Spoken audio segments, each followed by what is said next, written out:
بے شمار روایتیں اس پر موجود ہیں جو ہمیں اس بات کی دعوت دیتی ہیں کہ اللہ اس کے رسول سے محبت کریں، بے انتہا محبت کریں، ہر محبت سے اوپر اللہ اس کے رسول کی محبت ہو، ہر پسند سے اوپر اللہ اس کے رسول کی پسند ہو، اور اس اصول پر اللہ تبارک و تعالیٰ کے پیارے رسول صلی اللہ علیہ وسلم نے اپنے صحابہ کی تربیت فرمائی۔ ہم صحابہ کرام رضوان اللہ علیہ مجمعین کی زندگی میں ہم دیکھتے ہیں تو یہ عنصر سب سے زیادہ آپ کو نظر آتا ہے، یعنی ہر محبت سے زیادہ ان کے پاس محبت اللہ اس کے رسول کی ہے۔ ہر شے سے، فطری چیزیں ہیں، کھانے سے محبت ہونا، پیاسے کو پانی سے محبت ہونا، اور ایک بیٹے کو اپنے والدین سے محبت ہونا، ماں باپ کو اپنے بچوں سے محبت ہونا، شوہر کو اپنی بیوی سے اور بیوی کو اپنے شوہر سے محبت ہونا، یہ فطری تقاضے ہیں، یہ انسانی فطرت کا تقاضا ہے، یہ محبت تو ہوتی ہی اپنی جگہ ہے۔ لیکن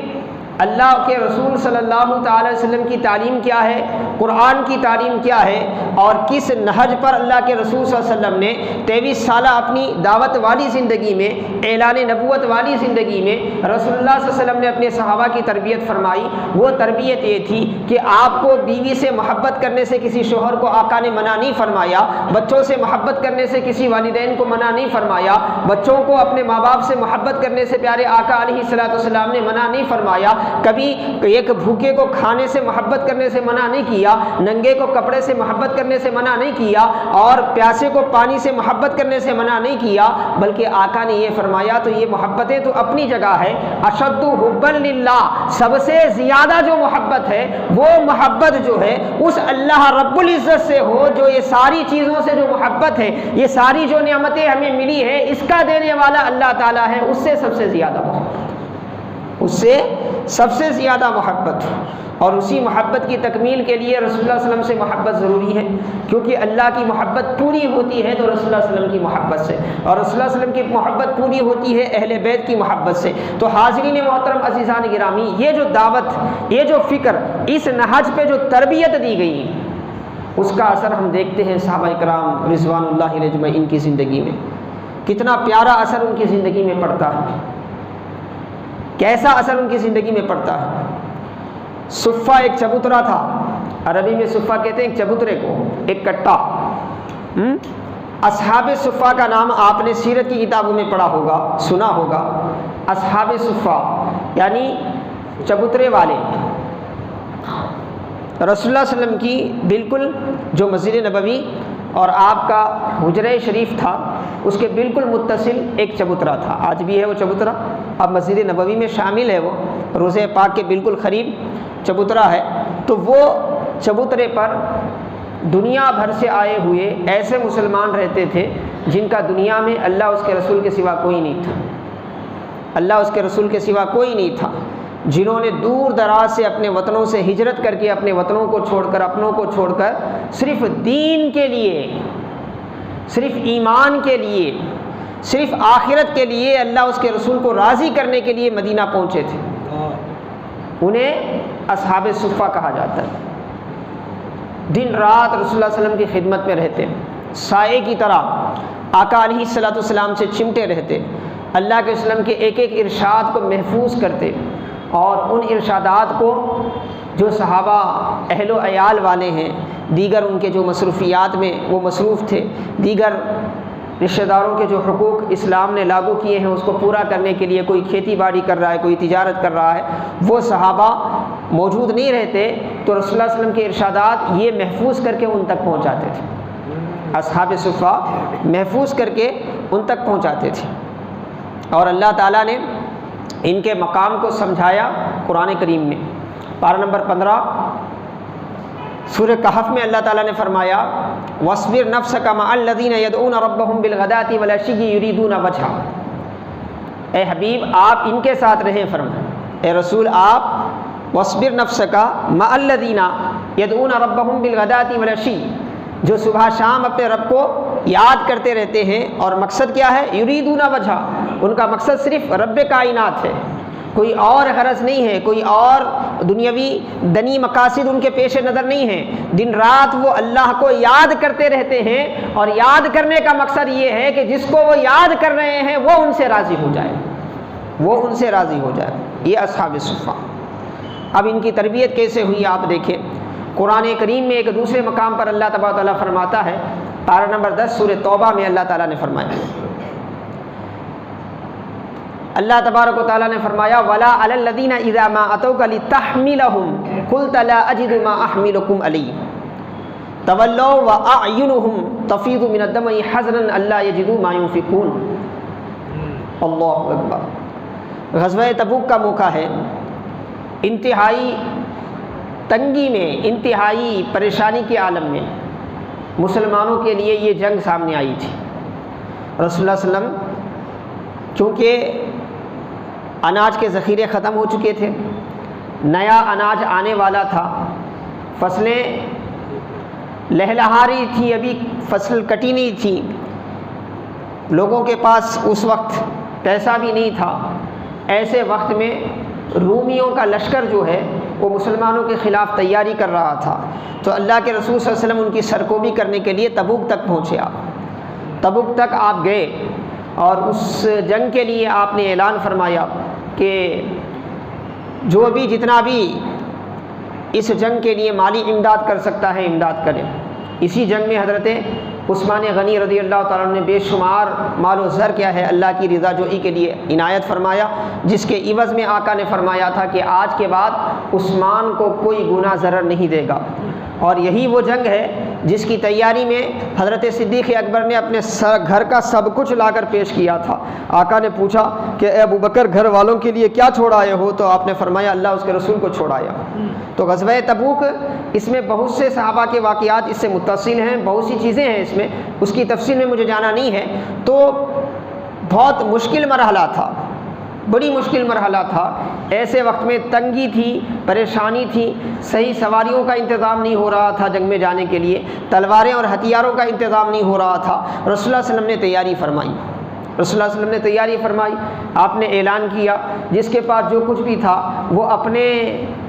اپنے لیے تھا، اپنی روزمرہ زندگی کے لیے تھا، اس میں ہی بچا بچا کے کیا ہے رسول اللہ صلی اللہ علیہ وسلم کی خدمت میں لانے لگے۔ کوئی کھجوریں لا کے دے دیتا، کوئی کچھ دے دیتا، کوئی کچھ دے دیتا، اس طرح کیا ہے اس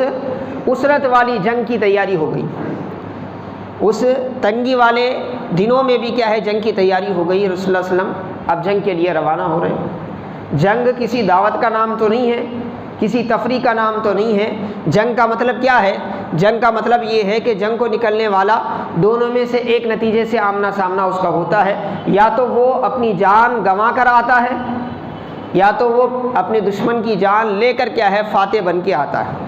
دونوں میں سے کوئی ایک صورت ہے، دونوں امکانات برابر ہوتے ہیں۔ وہاں پہ جانے والا مر بھی سکتا ہے، مار بھی سکتا ہے۔ جنگ کا مطلب ہی یہ ہوتا ہے کہ ہر جانے والا جنگ میں جب جاتا ہے تو اس کے سامنے یہ دونوں نتیجے سامنے ہوتے ہیں۔ یہ ضروری نہیں کہ جانے والا ہر مرتبہ جا کر فاتح ہو کر آئے، ایسا بھی ہو سکتا ہے کہ وہ جنگ میں جائے اور شہید ہو جائے۔ اب اس کے لیے تیاری ہوئی تو قرآن کی جو آیتیں میں بیان کر رہا ہوں وہ پورا ایک مضمون ہے، پورا ایک رکوع ہے قرآن کریم میں۔ سب سے پہلے اللہ نے منافقوں کے چہرے کیا ہے لوگوں کے سامنے کھولے، ان کے افکار کو کھولے۔ ایسے مشکل وقت میں جب رسول اللہ صلی اللہ علیہ وسلم کا ساتھ دینے کو ضروری تھا، ایسے وقت میں منافق کیا ہے ہیلے بہانے کر کے کیا ہے وہ اپنے آپ کو جنگ سے الگ کر رہے تھے۔ سب ان کے پاس وسائل تھے، صحت مند تھے، سب کچھ تھے، لیکن جنگ میں نہیں جانا، اس مقصد کے لیے وہ جھوٹے ہیلے کر کے اللہ کے وسلم کی بارگاہ میں آ کر اپنے گھروں میں بیٹھے رہے۔ چلو خود نہیں آئے کوئی بات نہیں، لیکن دوسروں کو بھی بہکاتے تھے، دوسروں کو بھی ان کے جان کی دھمکی دیتے تھے، کہتے تھے کہ بھئی مر جاؤ گے، ایسا ہوگا ویسا ہوگا۔ بہرحال کیا ہے ہمتیں پست کر دیتے، ہمتیں توڑ دیتے۔ اللہ نے ان کی مذمت بیان فرمائی۔ اس کے بعد چند ایسے بندے بھی تھے جو جانا چاہتے تھے مگر حالات سازگار نہیں تھے، ان کے لیے حالات سازگار نہیں تھے اور وہ بھی پریشان تھے، وہ بھی جنگ میں نہیں جا سکے، لیکن اللہ نے انہیں نہ صرف معاف فرمایا بلکہ جانے والے کو جو اجر و ثواب تھا اللہ نے انہیں بھی عطا فرمایا۔ کیونکہ ان کی نیتوں میں ایمان تھا، ان کی نیتوں میں اللہ کی رضا جوئی تھی، ان کی نیتوں میں اسلام تھا، ان کی نیتوں میں محبت اپنی جان سے زیادہ اللہ اس کے رسول سے محبت تھی۔ انہی کے بارے میں اللہ تعالیٰ فرماتا ہے وَلَا عَلَى الَّذِينَ إِذَا مَا أَتَوْكَ لِتَحْمِلَهُمْ قُلْتَ لَا أَجِدُ مَا أَحْمِلُكُمْ عَلَيْهِ تَوَلَّوْا وَأَعْيُنُهُمْ تَفِيضُ مِنَ الدَّمْعِ حَزَنًا أَلَّا يَجِدُوا مَا يُنْفِقُونَ۔ اللہ تعالیٰ فرماتا ہے ان پر بھی کوئی حرج نہیں ہے، ان پر بھی کوئی پکڑ نہیں ہے، ان پر اللہ ناراض نہیں ہے۔ کن پر؟ وَلَا عَلَى الَّذِينَ إِذَا مَا أَتَوْكَ، جب اے حبیب وہ آپ کے پاس آئے، اے رسول جب وہ آپ کے پاس آئے، إِذَا مَا أَتَوْكَ لِتَحْمِلَهُمْ، آئے کیوں؟ آ کر انہوں نے کہا کہ یا رسول اللہ ہم غریب ہیں، ہم اللہ کی راہ میں لڑنا چاہتے ہیں، ہمیں بھی سواریاں فراہم کریں، ہمیں بھی جنگ میں جانے کے لیے ہمارے پاس سواری تک نہیں ہے، ہم تو مسکین لوگ ہیں، ایک وقت کھا لیں تو دوسری وقت کھانے کا انتظام ہمیں میسر نہیں آتا، مگر ہم اللہ کی راہ میں لڑنے کے لیے تیار ہیں، اللہ کے لیے اس کے دین کے لیے اپنی جان قربان کرنے کے لیے تیار ہیں، اپنی جان نچھاور کرنے کے لیے تیار ہیں، یا رسول اللہ صلی اللہ علیہ وسلم ہمیں سواریاں فراہم کر دیں، ہمیں بھی بھیج دیں، ہمیں بھی سواری دے دے تاکہ ہم سوار ہو کر ہم بھی کیا ہے جنگ میں جائیں۔ اذا ولا علی الذین اذا ما اتوک لتحملهم قلت لا اجد ما احملکم علیہ، آقا نے فرمایا اے میرے بھائیو تمہیں سوار کرنے کے لیے میرے پاس سواریاں نہیں ہیں، تم واپس چلے جاؤ، میں کچھ نہیں کر سکتا کیونکہ اب میرے پاس سواریاں نہیں ہیں، سواریاں ہوتی تو میں ضرور تمہیں کیا ہے اپنے ساتھ جنگ میں لے جاتا، لیکن میرے پاس سواریاں نہیں ہیں۔ قلتا لا اجد ما احملکم علی تولوا واعینہم تفیض من الدمع حزنا الا یجدوا ما ينفقون، وہ واپس ہوئے، کس انداز سے واپس ہوئے؟ حاضرین محترم عزیزان گرامی، بندہ رب کی تعریف کرے یہ کمال نہیں ہے، بندہ اللہ کے اوصاف بیان کرے یہ کمال نہیں ہے، کیونکہ بندہ اللہ کے اوصاف بیان کرے یا نہ کرے وہ کمال والا ہے، وہ خوبیوں والا ہے، بندہ اللہ کی تعریف کرے یہ کمال نہیں ہے، کمال تو یہ ہے کہ ہم ناقص بندوں کی اللہ تعریف کرے، یہ کمال ہے، پیدا کرنے والا تعریف کرے۔ اب دیکھیں آپ، اللہ اپنے قرآن کریم کی ان آیتوں میں بیان فرماتا ہے، آپ نے تو کہہ دیا مصطفیٰ قلت لا اجد ما حملکم علیہ تولوا واعینہم تفیض من الدمع حزنا الا یجدوا ما ينفقون، وہ واپس ہوئے، اس حال میں واپس ہوئے کہ ان کی آنکھوں سے آنسو روا تھے، ان کی آنکھوں سے آنسو روا تھے، انہیں غم لاحق ہوا، وہ رو رہے تھے، اور رو کیوں رہے تھے؟ اس لیے رو رہے تھے کہ اے کاش ہم فقیر نہ ہوتے، ہم مسکین نہ ہوتے، ہمارے پاس بھی مال و ثروت ہوتا، ہمارے پاس بھی دولت ہوتی، تاکہ آج ہم اپنے حبیب کے ساتھ جا کر دین کے لیے اپنی جان نچھاور کر سکتے، دین کے ہم کچھ کام آ سکتے۔ آج ہماری غریبی ہمیں مصطفیٰ جان رحمت کے ساتھ غزوہ تبوک میں جانے سے مانے بن رہی ہے، یہ غم ان کو لاحق تھا۔ آپ اندازہ کریں کہ کیا ایمانی تربیت ہے ان کی، تکلیف انہیں ہو رہی تھی، رونا انہیں آ رہا تھا، ٹھنڈ کے دنوں میں فجر کی نماز کے لیے اٹھ کو آنا ہے تو ہمیں رونا آتا ہے، رمضان میں سختی کی دھوپ میں رمضان میں روزہ رکھنا ہے ہمیں رونا آتا ہے، اور حج میں جا کر 5 دن عرفہ میں ٹھہرنا ہے، مزدلفہ میں جانا ہے، محنتیں کرنا ہے، ہمیں رونا آتا ہے، دین کے معاملے میں ہمیں رونا آتا ہے، سیر و تفریح کے لیے ہم راضی ہو جاتے ہیں، نفس کی خواہشات کی تکمیل کے لیے ہم راضی ہو جاتے ہیں۔ ایک صحابہ اکرام ہیں، انہیں بھی رونا آ رہا ہے، انہیں بھی غم ہو رہا ہے، غم کس بات کا ہے، رونا کس بات کا ہے؟ رونا اس بات کا ہے کہ اے کاش ہمارے پاس بھی مال ہوتا، ہمارے پاس بھی سواریاں ہوتی، ہم بھی ہتھیار کا انتظام کر سکتے تاکہ اللہ کے دین کے لیے غزوہ تبوک میں جا کر ہم بھی شریک ہوتے، ہم بھی شریک ہوتے۔ کتنے مقدس ایمان والے تھے وہ، کیسی آقا علیہ الصلوۃ والسلام کی صحبت نے انہیں سنوارا تھا، کیسی تربیت اللہ کے رسول صلی اللہ علیہ وسلم نے ان کی فرمائی تھی۔ رب کائنات نے ان کے پاکیزے، ان کے نیت کی پاکیزگی کی تعریف فرمائی اپنے کلام عظیم میں۔ اسی بات کو اللہ تعالیٰ نے قرآن میں فرمایا والذین آمنوا اشد حبا للہ، ایمان والے جو ہیں وہ سب سے زیادہ محبت اللہ سے کرتے ہیں، سب سے زیادہ محبت اللہ سے کرتے ہیں۔ اسی محبت کی کیفیت میں، اسی کیفیت میں آقا علیہ الصلوۃ والسلام نے اپنے صحابہ کی تربیت فرمائی۔ اگر آج بھی معاشرے میں یہ کیفیت زندہ ہو تو معاشرے کا سنورنا آسان ہو جاتا ہے، معاشرے کا بہتر ہونا آسان ہو جاتا ہے۔ اگر ہمارے معاشرے کا ہر فرد اپنی محبت کا قبلہ اللہ اس کے رسول کو بنا لے، اپنی مرضی کا قبلہ اللہ اس کے رسول کو بنا لے، اپنی نفسانی خواہشات پر اللہ اس کے رسول کی مرضی کو کیا ہے ترجیح دینا شروع کر دے، یہ کیفیت اگر آج بھی مسلمانوں میں پیدا ہو جائے تو حاضرین محترم عزیزان گرامی، دریائے نیل ان کے لیے راستہ دے سکتا ہے،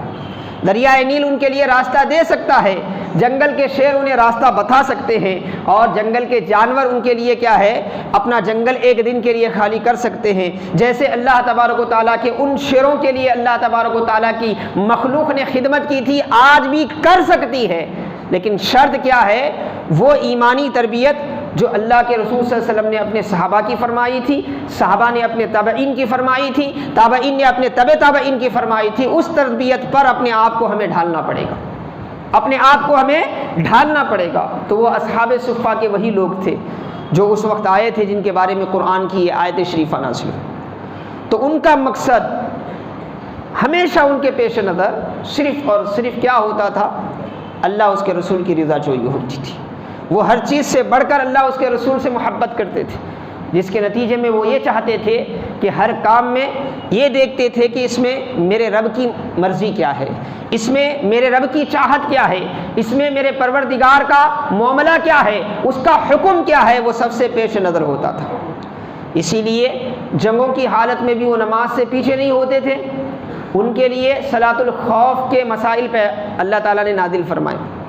صلاۃ الخوف کے مسائل نازل فرمائے، کیونکہ اللہ سے ان کی جو محبت تھی، رسول سے جو ان کی وابستگی تھی، اس کا تقاضا یہ تھا کہ وہ کسی بھی حالت میں نماز سے پیچھے نہیں ہوتے تھے، یہاں تک کہ عین جنگ کی حالت میں بھی نماز کا وقت ہو جاتا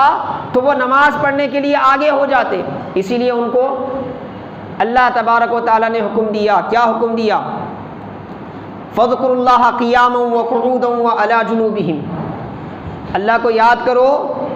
ٹھہرے ہوئے ہیں تو ٹھہرے ہوئے یاد کرو، سواری پر ہو تو سواری پر یاد کرو، پہلو کے بل ہے تو پہلو کے بل یاد کرو۔ یہ انہی کی وجہ سے ہمیں سہولتیں ملی۔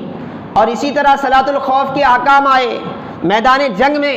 جنگ کا موقع، دشمن سامنے ہے، ایسے وقت میں نماز ہے، نماز چھوڑی نہیں جا سکتی۔ اور صحابہ اکرام کی خواہش بھی یہ تھی، آج ہم 2 جماعتیں کر سکتے ہیں، 3 جماعتیں کر سکتے ہیں، ہر جماعت کے لیے کوئی علیحدہ امام صاحب کیا ہے نماز پڑھا سکتے ہیں، لیکن اس وقت مسئلہ یہ تھا، صحابہ چاہتے تھے کہ نماز پڑھیں، اور پڑھیں بھی تو محمد رسول اللہ صلی اللہ علیہ وسلم کے پیچھے پڑھیں، آقا علیہ السلام کے پیچھے پڑھیں۔ اسی لیے صلاۃ الخوف کے احکام اللہ تعالیٰ نے سورۃ النساء میں نازل فرمائے، جس میں یہ بتایا گیا کہ کس طرح 2 صفیں بیک وقت دشمن سے اپنی حفاظت بھی کرتے ہوئے نماز ادا کر سکتے ہیں، وہ پوری تفصیل اس میں موجود ہے۔ تو یہ کیوں؟ یہ اسی بیسک پر تھا، یہ اسی اساس اور اصول پر تھا کہ آقا علیہ السلام نے ان کی تربیت، ان کی ذہنی تربیت، ان کی قلبی تربیت ایسی فرمائی تھی کہ انہوں نے ہر چیز سے زیادہ محبت اللہ سے کی، ہر چیز سے زیادہ محبت اللہ سے کی۔ اللہ کی محبت اور دنیا کی کوئی اور محبت کا اگر ٹکراؤ ہوتا، کبھی مقابلہ ہوتا، تو آپ کسی صحابی کو آپ نہیں دیکھتے کہ انہوں نے اللہ کی محبت کے مقابل میں کسی اور کی محبت کو، کسی اور کی چاہت کو، کسی اور کے تعلق کو ترجیح دی ہو، نہیں۔ اس کی وجہ سے ہم ان کی زندگی میں ایسی پاکیزگیاں دیکھتے ہیں، اور ان کی زندگی میں ایسے مقامات دیکھتے ہیں، ایسے حالات دیکھتے ہیں کہ ذہن ورطہ حیرت میں پڑ جاتا ہے۔ روایتوں میں آتا ہے، حضرت سیدنا ابو ہریرہ رضی اللہ تعالیٰ عنہ، صحابی رسول ہیں سیدنا ابو ہریرہ رضی اللہ تعالیٰ عنہ، ایک دن آقا علیہ السلام کی بارگاہ میں آئے۔ یہ بھی اصحاب صفہ کے ایک رکن تھے، انہی صحابہ میں سے ایک تھے اصحاب صفہ کے۔ بعد میں اپنے والدہ کو لے کر کیا ہے مدینہ، اپنے والدہ کو بھی بلوا بھیجا آپ نے۔ تو اب رسول اللہ صلی اللہ علیہ وسلم کی صحبت میں آپ رہتے تھے، دن رات آپ کی خدمت میں رہتے تھے، آپ سے علمی فیضان حاصل کرتے تھے، آپ کی صحبت کا فیض آپ کو ملتا تھا۔ لیکن ایک مسئلہ تھا حضرت ابو ہریرہ رضی اللہ تعالیٰ عنہ کا، ایک مسئلہ تھا حضرت ابو ہریرہ کا۔ مسئلہ یہ تھا، ابھی آپ نے شادی نہیں کی تھی، گھر میں آپ کی والدہ صرف ایک والدہ تھی، اس کے علاوہ کوئی آپ کا رشتہ دار نہیں تھا، مگر وہ والدہ جو تھی وہ اب تک مسلمان نہیں ہوئی تھی۔ صرف مسلمان نہیں ہوئی تھی ایسا نہیں تھا، بلکہ کیا ہے وہ اسلام کے سخت مخالف تھی، اسلام کے سخت مخالف تھی۔ جب بھی حضرت ابو ہریرہ رضی اللہ تعالیٰ عنہ گھر میں جاتے ماں اور بیٹے کے درمیان تلخ کلامیاں شروع ہو جاتی، سخت باتیں ہوتی، کیونکہ ان کی والدہ کبھی خاموش رہتی ہی نہیں، ہمیشہ اسلام کے خلاف بولتی، رسول اللہ صلی اللہ علیہ وسلم کے خلاف بولتی۔ ایک دن ایسا ہوا کہ حضرت ابو ہریرہ رضی اللہ تعالیٰ عنہ روتے ہوئے رسول اللہ صلی اللہ علیہ وسلم کی بارگاہ میں پہنچے، روتے ہوئے آقا علیہ الصلوۃ والسلام کی بارگاہ میں پہنچے، رو رہے تھے۔ آقا علیہ السلام نے پوچھا ابو ہریرہ کیوں رو رہے ہو، ما یبکی کا، کس چیز نے تمہیں رلایا ہے؟ تو انہوں نے عرض کیا یا رسول اللہ میری والدہ، میری والدہ، یا رسول اللہ آج تو انہوں نے بہت حد پار کر دی، آج انہوں نے ایسے سخت کلمات کہے، ایسی باتیں کہیں، یا رسول اللہ مجھ سے برداشت نہیں ہو رہا، اور ماں ہے میں اس لیے ان کے ساتھ بدسلوکی تو نہیں کر سکتا، یہ آپ کے حکم کے خلاف ہے، یہ اسلام کی تعلیم کے خلاف ہے، لیکن ان کی زبان ہے کہ نہ اللہ کے لیے رکتی ہے نہ آپ کے لیے رکتی ہے، نہ اسلام کے خلاف، ہمیشہ ان کی زبان کیا ہے چلتی رہتی ہے، یا رسول اللہ مجھ سے برداشت نہیں ہوتا، یا رسول اللہ آپ کی خدمت میں میری گزارش ہے آپ میری والدہ کے لیے ہدایت کی دعا فرمائیں، آپ میری والدہ کے لیے ہدایت کی دعا فرمائیں۔ جب محبت اللہ اس کے رسول سے ہوتی ہے اور اللہ اس کے رسول کی محبت ایمان بن جاتی ہے تو یہ کیفیت پیدا ہوتی، یہ کیفیت پیدا ہوتی۔ آپ نے آ کر عرض کیا یا رسول اللہ میرے والدہ کے لیے دعا فرمائیں۔ آقا علیہ السلام نے دعا فرمائی اللہم اہدی، اللہم اہدی لأم ابی ہریرہ، اے اللہ ابو ہریرہ کی والدہ کو ہدایت عطا فرما، ابو ہریرہ کی والدہ کو ہدایت عطا فرما۔ اور صحابہ کا یقین دیکھیں، صحابہ کا ایمان دیکھیں۔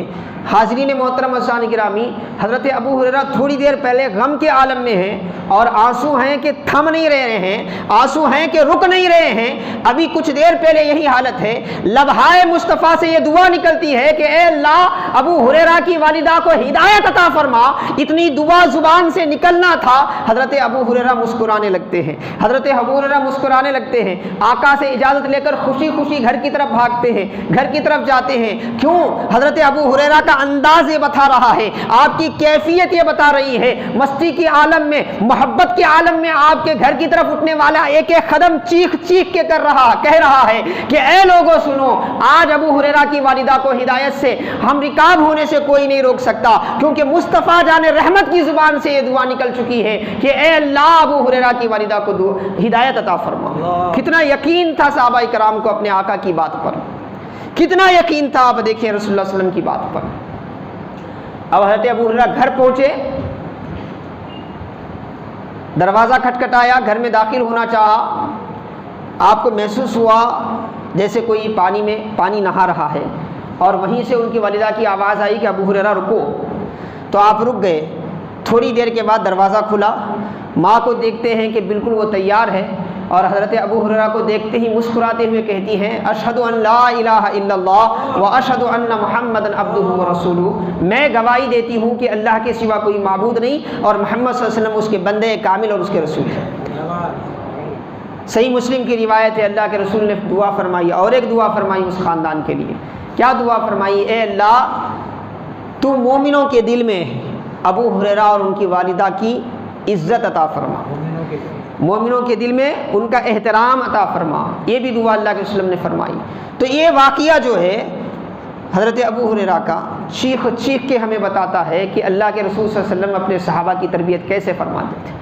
اور کیسے صحابہ کرام کی زندگی میں اللہ اس کے رسول کی محبت کا مقام تھا۔ اللہ اس کے رسول کی محبت کے مقابل میں نہ وہ اپنی جان کی پرواہ کرتے تھے، نہ وہ اپنی عزت و آبرو کی پرواہ کرتے تھے، نہ انہیں مال و متاع کی کوئی فکر تھی، نہ کسی اور چیز کی کوئی فکر تھی، نہ کوئی رشتہ ان کے لیے رکاوٹ کا سبب بنتا، نہ کوئی تعلق ان کے لیے رکاوٹ کا سبب بنتا، کوئی کچھ نہیں، کوئی کچھ نہیں، کوئی چیز درمیان میں حائل نہیں ہو سکتی تھی اللہ اس کے رسول کے مقابل میں، اللہ اس کے رسول کے مقابل۔ ان کا ایک ایک لمحہ صحابہ کرام رضوان اللہ تعالی علیہم اجمعین کا اسی محبت میں ڈوبا۔ جب رسول اللہ صلی اللہ علیہ وسلم اس دنیا میں بقید حیات تھے تب بھی ان کا معاملہ یہی تھا، آقا علیہ السلام پردہ فرمائے، وصال فرمائے، اس کے بعد بھی ان کی زندگی کی وہی کیفیت تھی، جن اصولوں پر اللہ تبارک و تعالیٰ کے پیارے رسول نے اپنے صحابہ کی تربیت فرمائی تھی، اسی اصول پر وہ زندہ تھے۔ انہیں غم ہوتا تھا تو خیر کے چھوٹ جانے سے غم ہوتا تھا، انہیں پریشانی لاحق ہوتی تھی تو جانے انجانے میں اللہ کی نافرمانی اگر ان سے سرزد ہو جاتی تو انہیں پریشانی لاحق ہوتی تھی، انہیں فکر ہوتی تھی تو اپنے آخرت کی زندگی کے بارے میں وہ فکر کرتے تھے، انہیں پریشانی لاحق ہوتی تھی تو انہیں پریشانی لاحق کب ہوتی تھی؟ فکر آخرت میں انہیں پریشانی لاحق ہوتی تھی۔ دنیا بھر کی مصیبتوں کا وہ مقابلہ کر لیتے تھے، دنیا بھر کے مصائب و آلام کا وہ سامنا کر لیتے تھے، جب ان کو ایمان کی بات آتی، جب انہیں اللہ اس کے رسول کی محبت کی بات آتی، جب آخرت کی بات آتی تو وہ بے چین ہو جاتے تھے، وہ بے چین ہو جاتے تھے۔ تو حاضرین محترم عزیزان گرامی، ایسے ہی رسول اللہ صلی اللہ علیہ وسلم کی وصال ہو کے کچھ دن ہوا ہے، اور حضرت سیدنا ابو ہریرہ رضی اللہ تعالیٰ عنہ ایک دن حضرت عمر فاروق رضی اللہ تعالیٰ عنہ سے فرماتے ہیں، حضرت عمر فاروق رضی اللہ تعالیٰ عنہ سے فرماتے ہیں کیا کہ چلو ام ایمن کے گھر جائے۔ ام ایمن رشتے میں آقا علیہ السلام کی والدہ کی طرف سے خالہ کچھ ایسا رشتہ ہوتا ہے آپ کا، اور آقا علیہ السلام اپنی زندگی میں اکثر ان کے گھر آیا جایا کرتے تھے، اکثر ان کے گھر رسول اللہ صلی اللہ علیہ وسلم آیا جایا کرتے تھے۔ تو رسول اللہ صلی اللہ علیہ وسلم کا وصال ہو چکا تو آقا کی محبت میں حضرت سیدنا ابوبکر صدیق رضی اللہ تعالیٰ عنہ اپنے ساتھی حضرت عمر فاروق رضی اللہ تعالیٰ عنہ کو لے کر حضرت ام ایمن کے گھر جاتے ہیں۔ اب ام ایمن کے گھر گئے، جانے کے بعد وہاں رسول اللہ صلی اللہ علیہ وسلم کے جو معاملات تھے اسی پر گفتگو ہوتی رہی۔ اسی وقت حضرت ام ایمن رسول اللہ علیہ وسلم کو یاد کر کے رونا شروع کر دیتی، آپ کی آنکھوں میں آنسو ہیں۔ تو حضرت ابوبکر صدیق رضی اللہ تعالیٰ عنہ ان کو تسلی دیتے ہوئے فرماتے ہیں کہ اے ام ایمن، تمہیں معلوم نہیں ہے کہ رسول اللہ صلی اللہ علیہ وسلم اللہ کے یہاں گئے ہیں، اور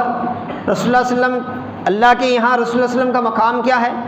آپ تو بہتر مقام میں دنیا کے عالم سے آخرت کے عالم کی طرف منتقل ہو گئے، اور اللہ کے وسلم کا ہر آنے والا پل پہلے والے پل سے بہتر ہے۔ وَلَلْآخِرَةُ خَيْرٌ لَكَ مِنَ الْأُولَىٰ، قرآن کہتا ہے ہر آنے والا پل رسول پاک کا پہلے سے زیادہ فضیلت والا ہے، پہلے سے زیادہ برکت والا ہے، پہلے سے زیادہ عظمت والا ہے۔ تو حضرت ام ایمن فرماتی ہیں مجھے بھی معلوم ہے کہ آپ جو کہہ رہے ہیں اس کا مجھے بھی پتہ ہے، میں رو اس لیے نہیں رہی ہوں کہ آقا علیہ الصلوۃ والسلام کا آخرت میں کیا معاملہ ہے اس حوالے سے نہیں، بلکہ مجھے غم یہ ہے کہ رسول اللہ صلی اللہ علیہ وسلم ہمارے درمیان سے چلے گئے تو اس کی وجہ سے ایک خیر کا سلسلہ منقطع ہو گیا، اس کا غم ہے، ایک بھلائی کا سلسلہ منقطع ہو گیا۔ بولے وہ کیا بھلائی تھی، وہ کون سا خیر منقطع ہوا ہے؟ بولے ابو ہریرہ اے ابو بکر تمہیں معلوم نہیں ہے جب تک رسول اللہ صلی اللہ علیہ وسلم تھے خیر کا معاملہ یہ تھا کہ وحی الہی جاری تھی،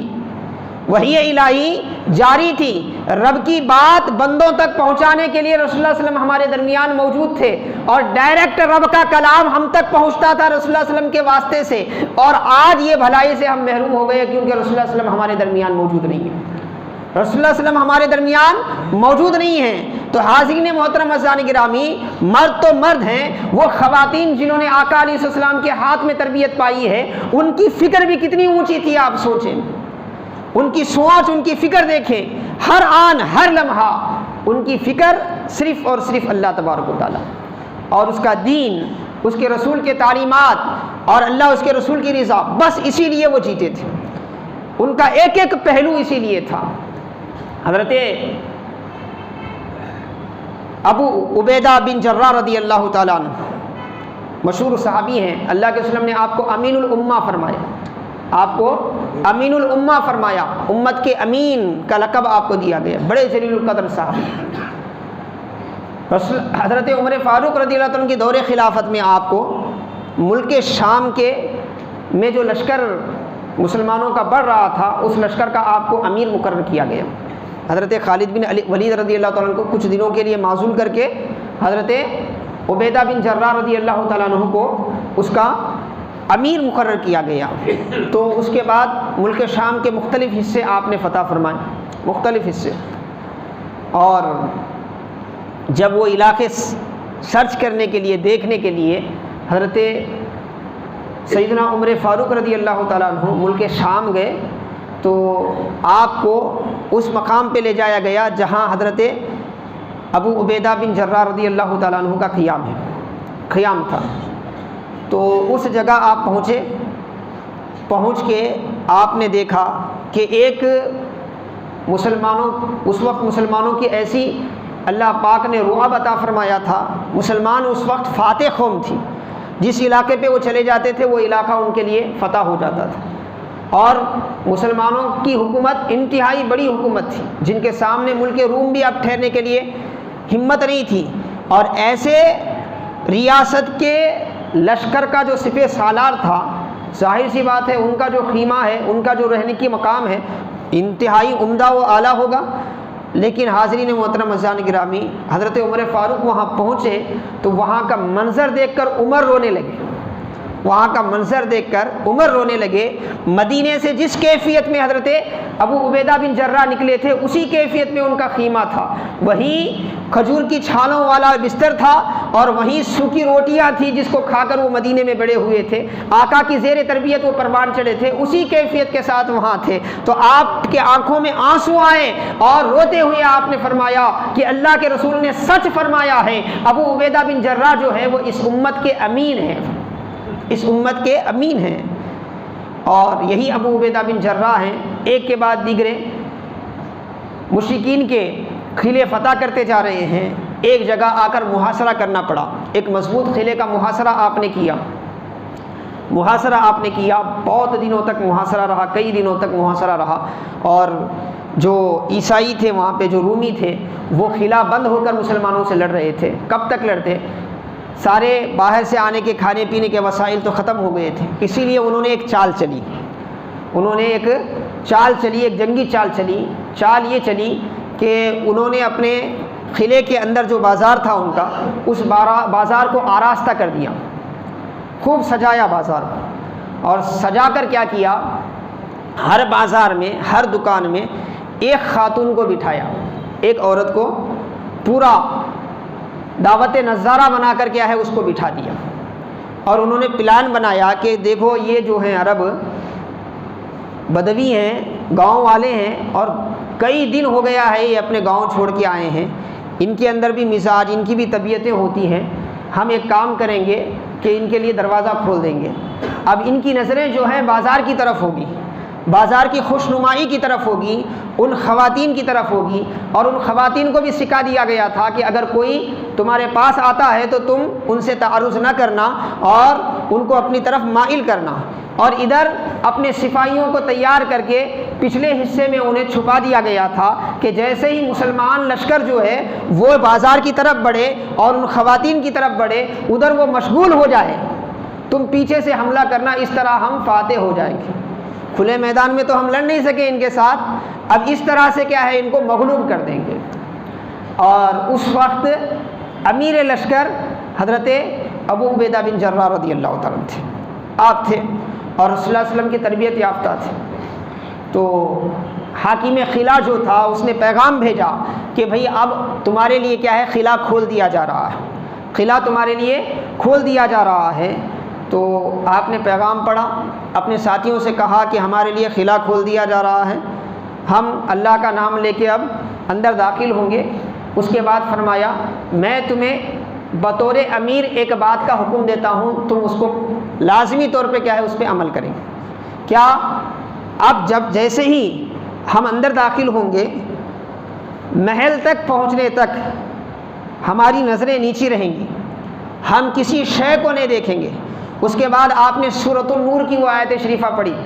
قل للمؤمنین ان یغضوا من ابصارہم ویحفظوا فروجہم. اللہ نے فرمایا اے حبیب آپ ایمان والوں سے کہہ دو کہ وہ اپنی نگاہیں نیچی رکھیں اور اپنے شرمگاہوں کی حفاظت کرے. اس آیت کو وہاں پر پڑھا اور پڑھ کے پورے لشکر کو سنا دیا. اور اس کے بعد اب وہ لشکر